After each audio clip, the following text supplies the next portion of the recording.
Le nom de Robert Redford évoque à lui seul l'âge d'or d'Hollywood, une carrière riche en rebondissements, et un homme qui a fait plus que jouer, il a inspiré. Tôt ce matin, à l'âge de 89 ans, Robert Redford est décédé à son domicile dans l'Utah, selon son attaché de presse. Pourtant, au-delà des hommages et des éloges funèbres, il y a des murmures de rivalité, de liens brisés et de secrets inavoués.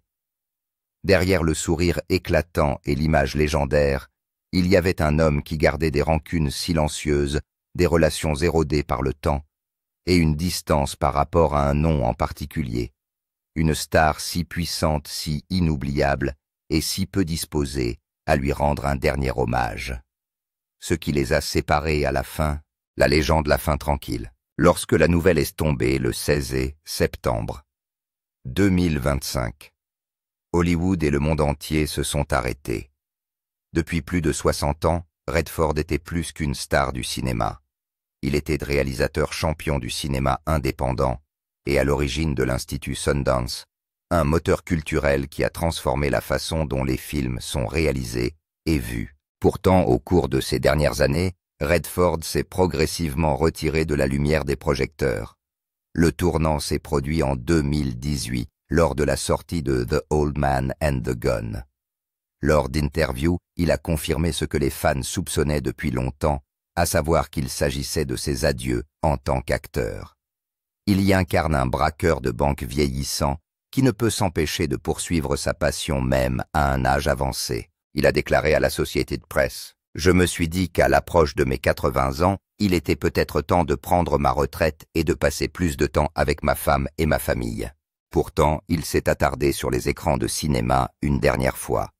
En 2019, il est apparu brièvement dans Avengers Endgame sous les traits d'Alexander Pierce, un caméo surprise dans un univers de superproduction très éloigné de son terrain habituel. Sa raison s'immerger dans les techniques cinématographiques modernes et les innovations narratives.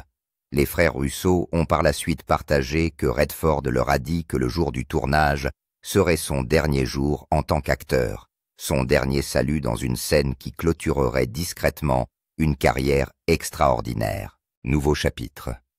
Silence, solitude et but. Après s'être éloigné des premiers rôles, Redford a adopté un rythme de vie plus tranquille.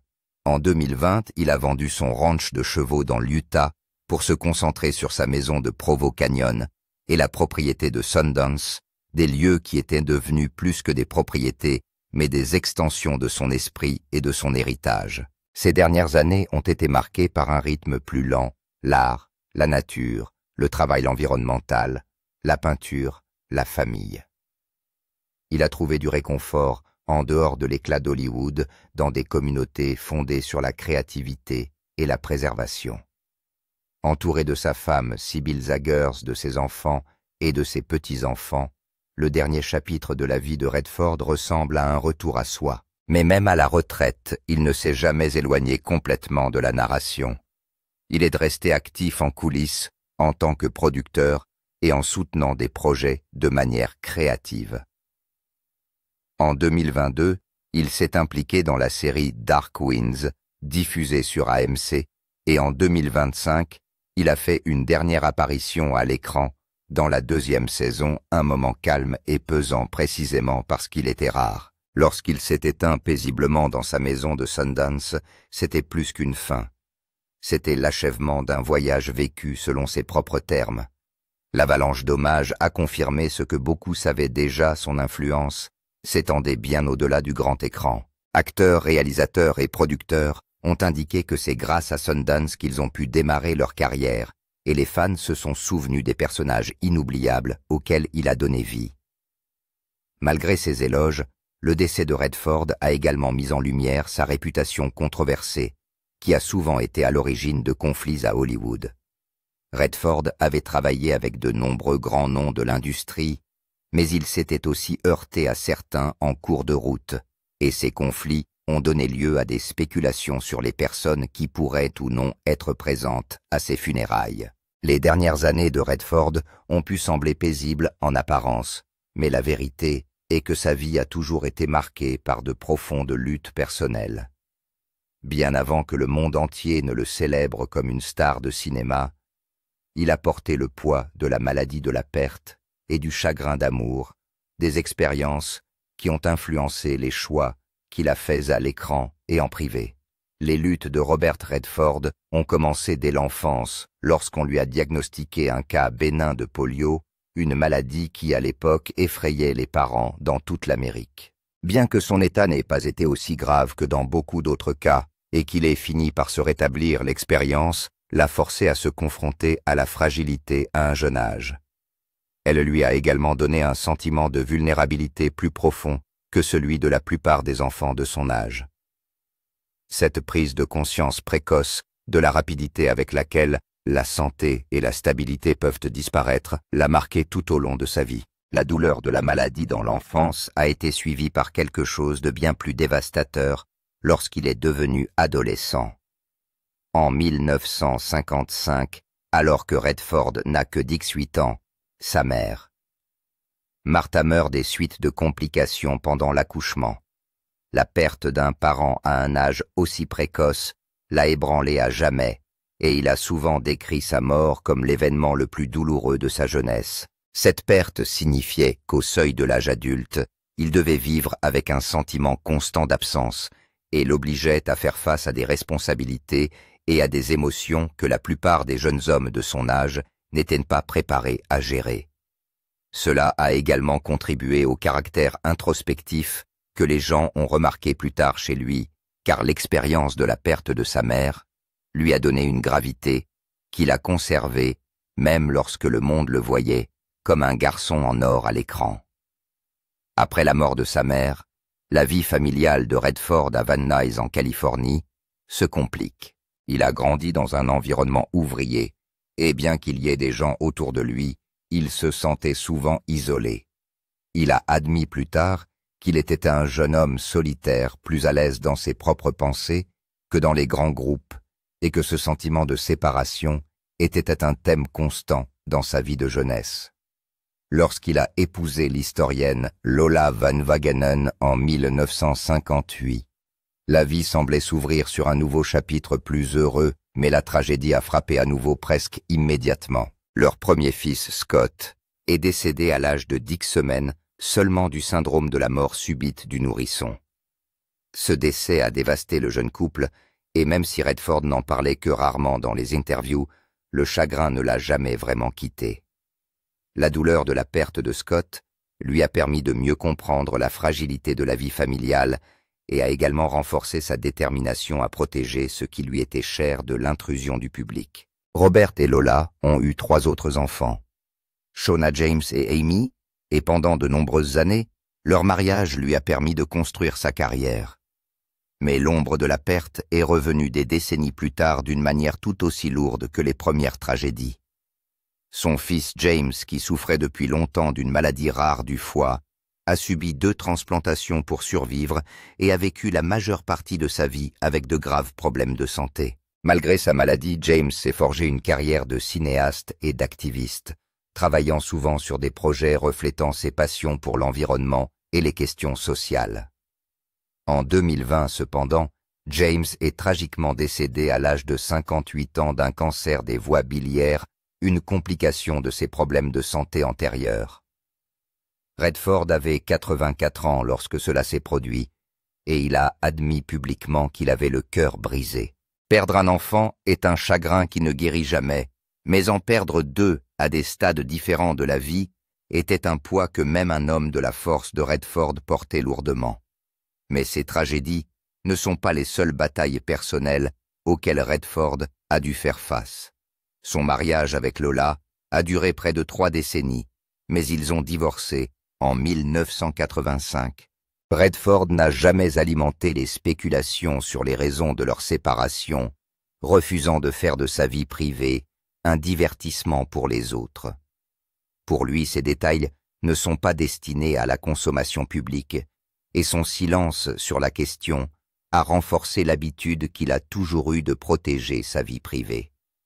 Après de nombreuses années de solitude, il a finalement retrouvé la compagnie de l'artiste allemande Sibylle Zagers, qu'il a épousée en 2009.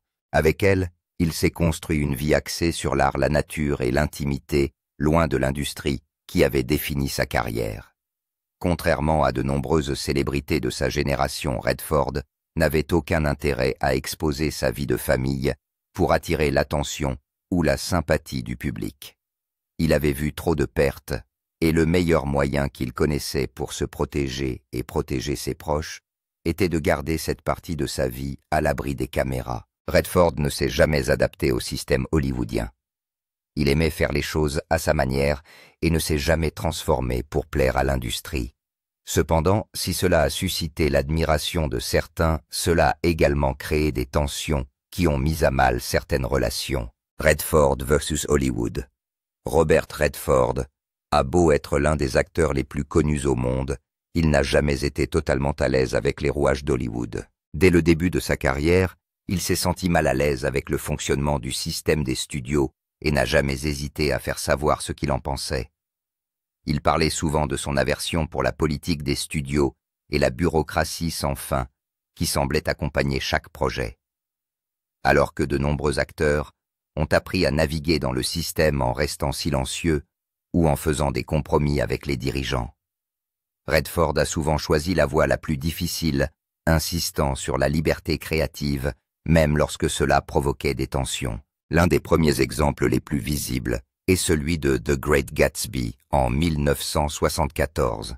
Redford a été choisi pour incarner Jay Gatsby, et alors que le film avait tout pour devenir un grand succès, un roman bien aimé, un casting de premier plan et un grand studio derrière lui, Redford n'était pas satisfait du scénario et des décisions de casting prises autour de lui. Il n'était pas d'accord avec la direction que prenait le film et a fait part de sa frustration. En fin de compte, il a refusé d'assister à la première, un geste rare pour une star de sa taille à l'époque et un signe clair de la distance qu'il était prêt à franchir pour défendre ses convictions. Cette attitude a défini une grande partie de sa relation avec Hollywood.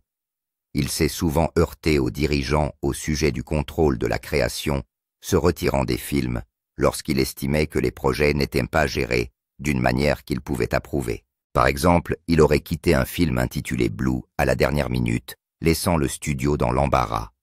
Même lorsqu'il avait déjà signé pour le rôle principal comme dans Proposition indécente, il a failli abandonner le film invoquant des désaccords sur la façon dont l'histoire était développée.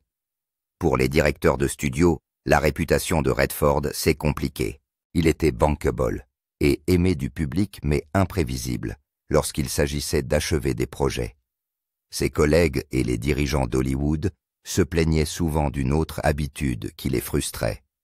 Il avait la réputation d'être en retard, voire de ne pas assister aux réunions. Pour de nombreux acteurs, cela aurait pu nuire à leur carrière, mais le talent de Redford, son succès au box-office et son influence croissante en tant que cinéaste et activiste ont fait qu'il était difficile de l'ignorer.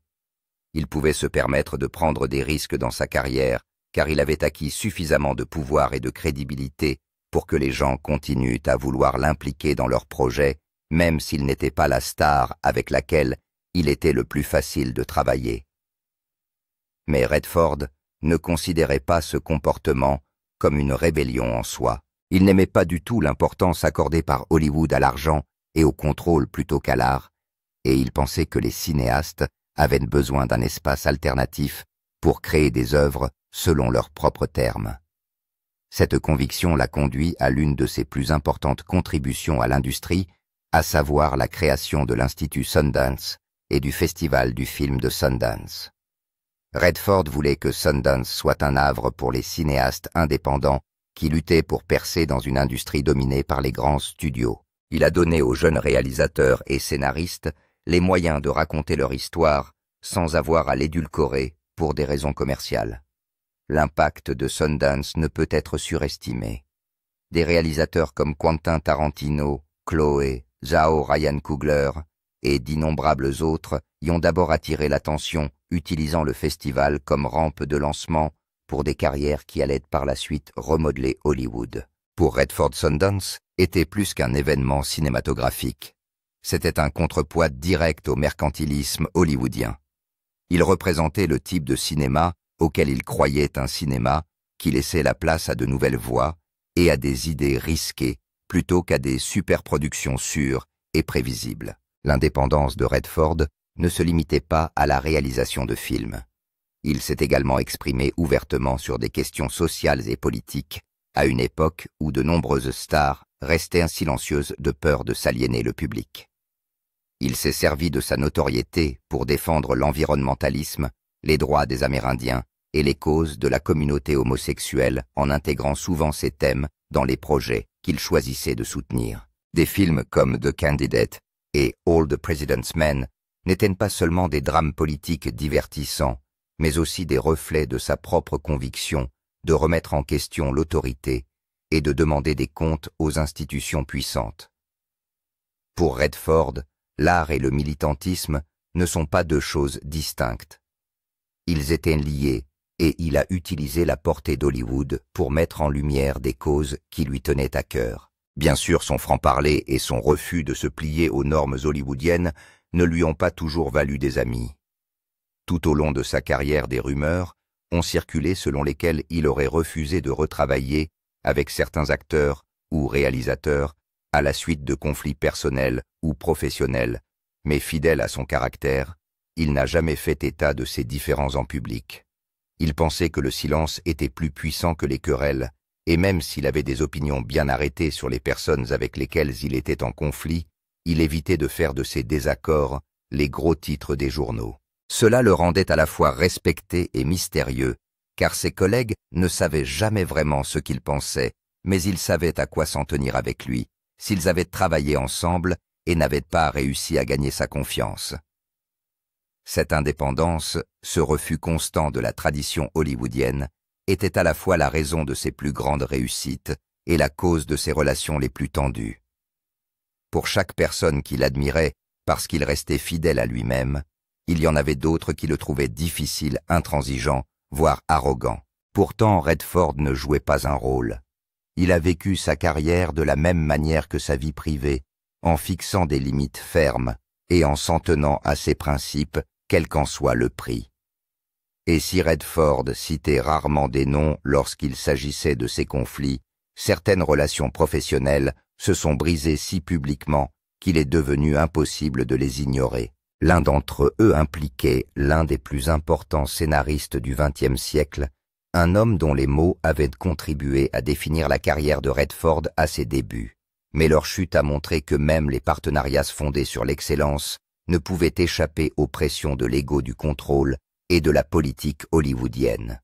La rupture avec William Goldman. Lorsque l'on évoque la carrière de Robert Redford, il est impossible d'ignorer le rôle qu'a joué le scénariste William Goldman dans sa formation. Goldman était l'un des écrivains les plus célèbres d'Hollywood, un homme dont les scénarios ont défini des époques entières du cinéma.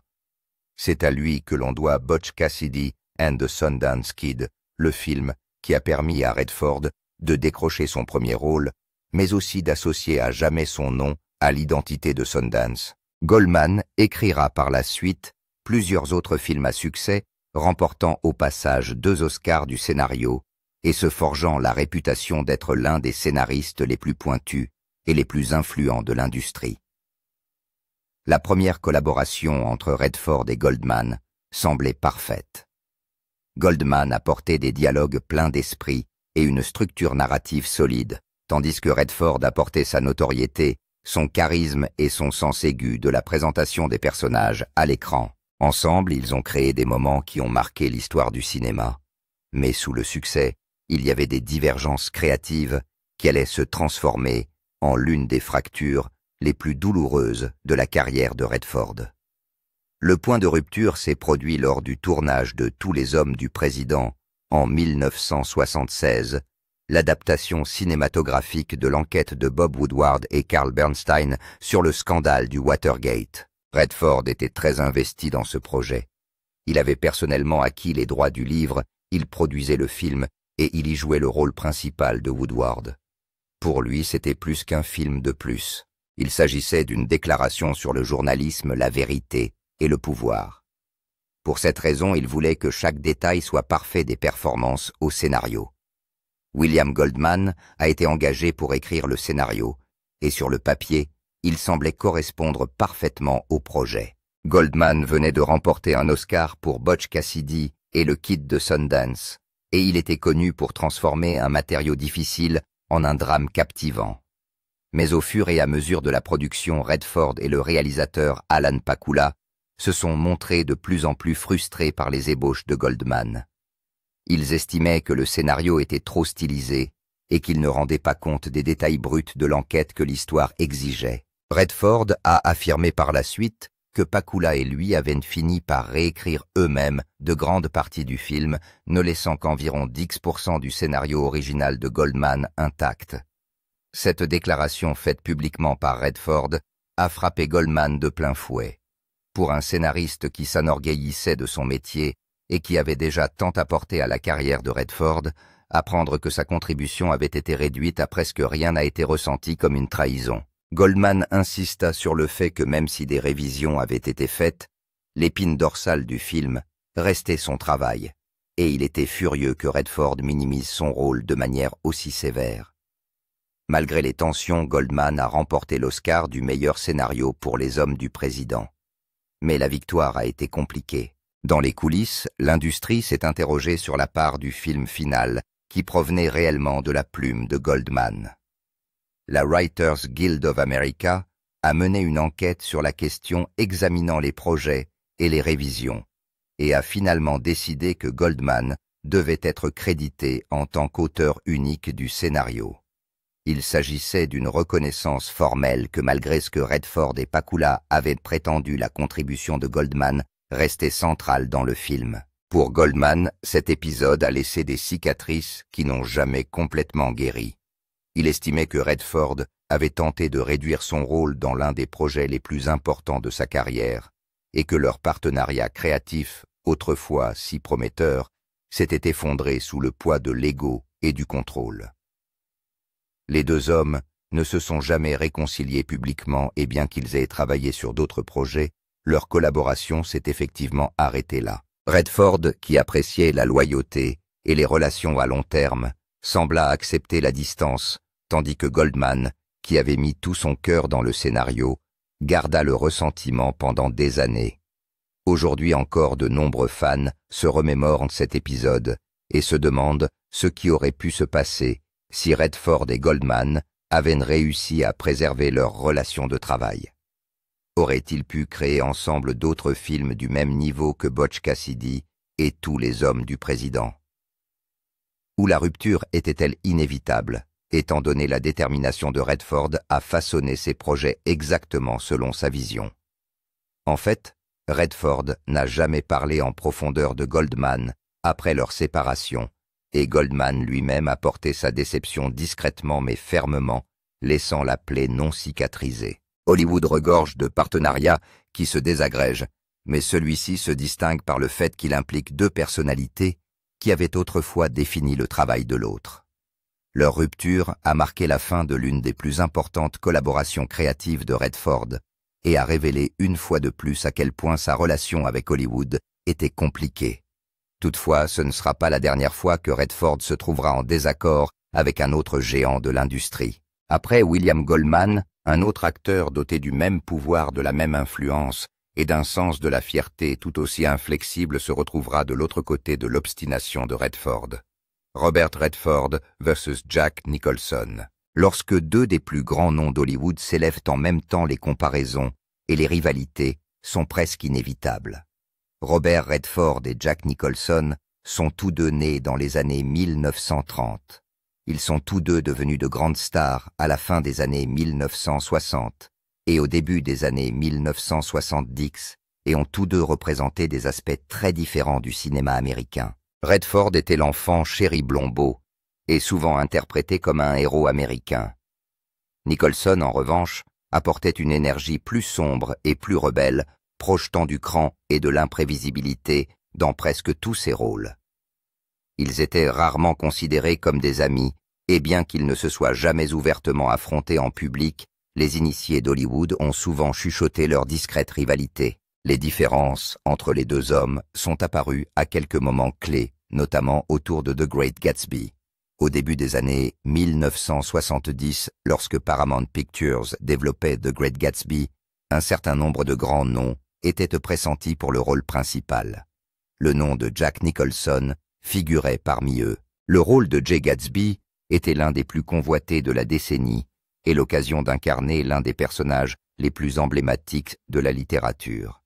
Finalement, le rôle a été attribué à Robert Redford, qui bénéficiait du succès de Butch Cassidy et le Kid de Sundance. Mais Nicholson n'a pas été convaincu par le casting.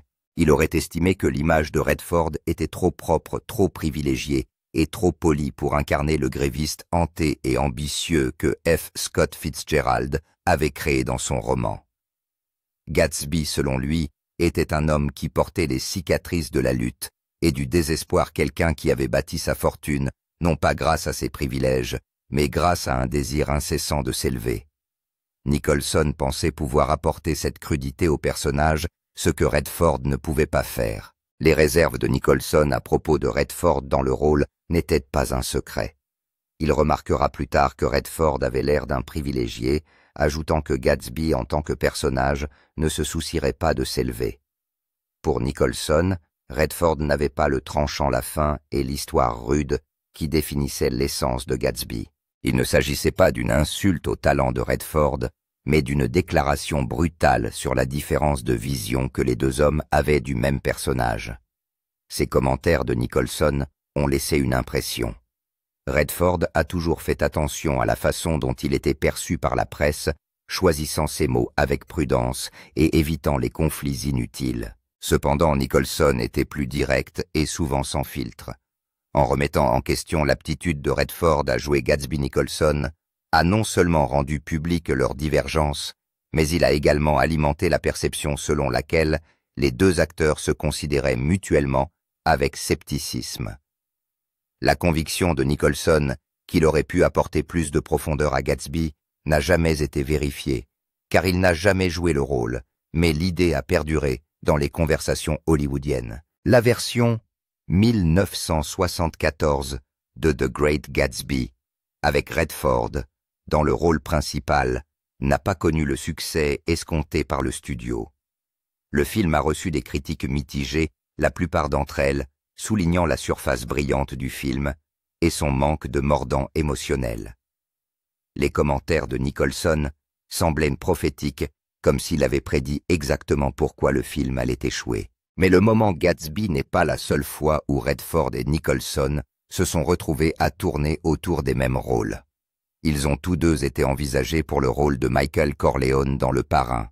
Finalement, le rôle a été attribué à Al Pacino, dont l'intensité sombre a modifié ce que le public attendait d'une histoire de mafia. Un autre exemple s'est produit en 1973 avec L'Arnaque, l'un des films les plus appréciés de la carrière de Redford. Nicholson s'était vu offrir le rôle de Johnny Hooker, le jeune escroc qui s'associe au personnage de Paul Newman dans l'histoire. Nicholson a cependant refusé, préférant se concentrer sur des projets comme Chinatown, qu'il jugeait plus complexes. La décision s'est avérée bénéfique pour les deux hommes, car Redford a remporté l'un des plus grands succès de sa carrière, et Nicholson a livré l'une des performances les plus célèbres de la décennie dans Chinatown. Mais ce chevauchement a renforcé le sentiment qu'ils opéraient souvent dans le même espace qu'ils choisissaient, dans le même bassin de scénarios de haut niveau, et qu'ils se mesuraient l'un à l'autre, qu'ils l'admettent ou non. Malgré tout, Redford et Nicholson n'ont jamais tourné de film ensemble. Pour deux stars de leur envergure, cette absence en dit long. Hollywood associe souvent des acteurs rivaux, soit pour maximiser les recettes au box-office, soit pour créer une tension à l'écran. Mais dans ce cas, cela ne s'est jamais produit. Les théories varient quant aux raisons de cette absence. Certains disent que Nicholson ne voyait pas l'intérêt de travailler aux côtés de Redford, tandis que d'autres suggèrent que Redford préférait contrôler étroitement ses projets et ne voulait peut-être pas partager la vedette avec quelqu'un d'aussi imposant que Nicholson. Contrairement à la brouille entre Redford et William Goldman, sa relation avec Nicholson n'a jamais débouché sur une hostilité ouverte, mais la tension était présente, tissée dans les commentaires de Nicholson, les rôles qu'ils ont tous deux choisis et le silence qui les a séparés sur le plan professionnel.